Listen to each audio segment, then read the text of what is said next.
Lucky for you, I like bold men. Karina Smirnoff. Brian Steele. Oh, good heavens!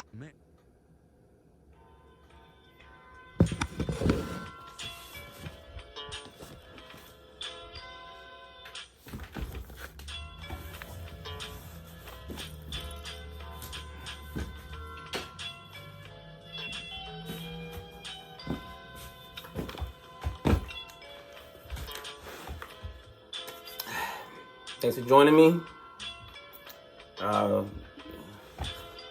It really does mean a lot, especially if you sit through this whole thing. Because I really think, this is really good information. So this is why I'm bringing it to you, so hopefully this benefits you. And before I begin, I'd like to give a shout out to everyone who is keeping me healthy and everyone who is keeping you healthy, because that is a very important deal. So let's rock. Today's episode is called I Didn't Know That You Could Do That.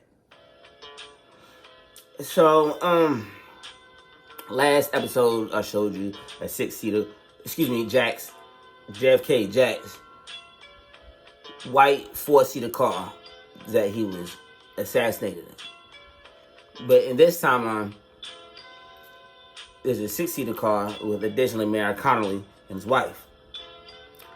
But originally, there was 3 people in the car, and the driver was driving, turned around and shot Jack like that, and he kept driving. And that's probably why they put Mary Connolly and his wife in the seats, to obstruct the driver's shot. He still ended up getting killed anyways. So, first thing, 4-seater car originally. Now, 6-seater car to try to obstruct the driver's shot. I didn't know you... Excuse me, too animated. I didn't know that you could do that. Too animated. I didn't know that you could do that. So, second thing that I didn't know that could happen is the Pope can disappear. I didn't know that you could do that. The Pope can disappear. So, let's move on. We'll pause right quick. We're going to give a Navy pilot's account of a UFO disappearance. He said it was about the size of his F-18, with no markings, no wings, no exhaust plumes. I'll see how close I can get. So I go like this, and it's climbing still. And when it gets right in front of me, it just disappears. Disappears. Like gone. It had sped. All right. So for anybody that was in the Navy, in 2010, me and my battalion during the 2-4 meal, I was on the USS Nassau, and we stopped for a training exercise in Djibouti, Africa. During my time in Djibouti, Africa, we were walking. Me and my fire. I won't say firing squad. Dang, it's been a minute. What's it called? Platoon? But fire team. There we go. Me and my fire team.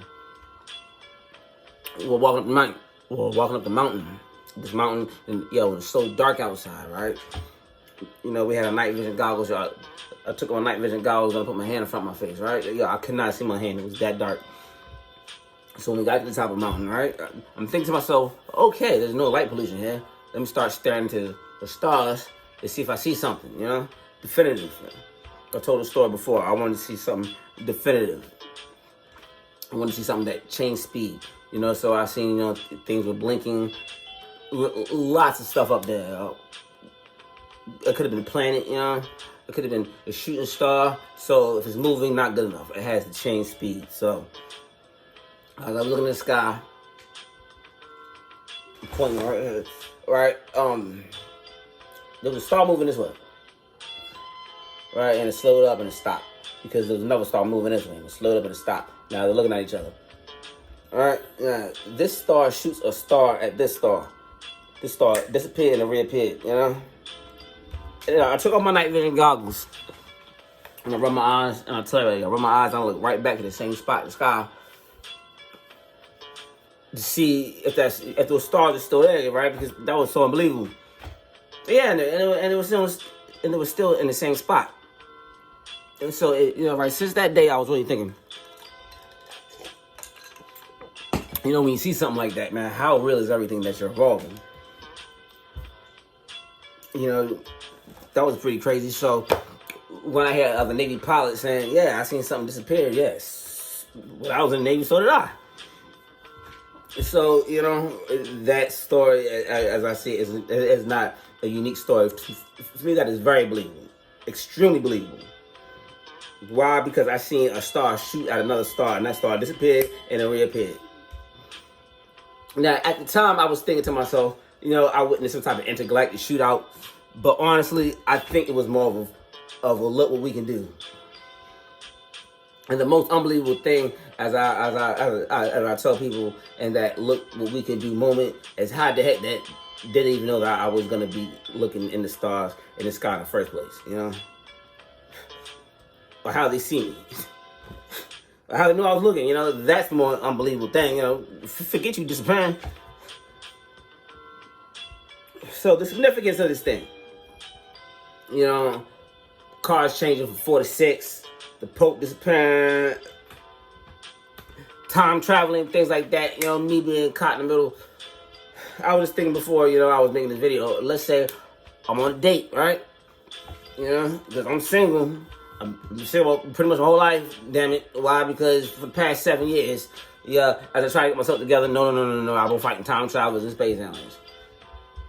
So I'm thinking to myself, I could be on a date, right? And and she might ask you, hey, yo, why you looking around? Because, while I'm on a date with you, when I leave there, I'm gonna have to look at the billboards, the signs on the street. I'm gonna have to check my phone. I'm gonna have to look at the newspaper, check Time magazine. Why? Because if that date went smooth, I'm pretty sure those space aliens are angry and they're changing stuff. Just like sex in the city is sex and the city. Space aliens would probably be so mad to be sex on the city. They'd be upset.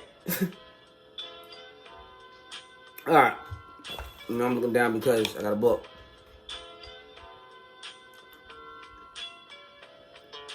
As we move on, the Navy's been making stuff disappear since the 1970s. They call it the Philadelphia experiment.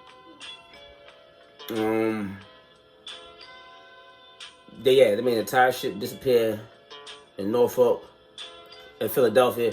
It reappeared in Norfolk. Seconds later, it disappeared. It came back to Philadelphia. The Navy was doing this in the 70s, which is exactly why they're putting UFOs in the news now, because they want answers. They're pinging the Navy hard. Because if it was a game, the Navy won. And I know that. Why? Because they've been making ships disappear and reappear since 1970s, right? They got space aliens hovering over their warships. The Navy's communicating with them. Or maybe not in that instant, but yes, I'm pretty sure that the Navy has the ability to do that. I mean, if they're making stuff disappear and reappear, I'm pretty sure they're talking to aliens too. Navy.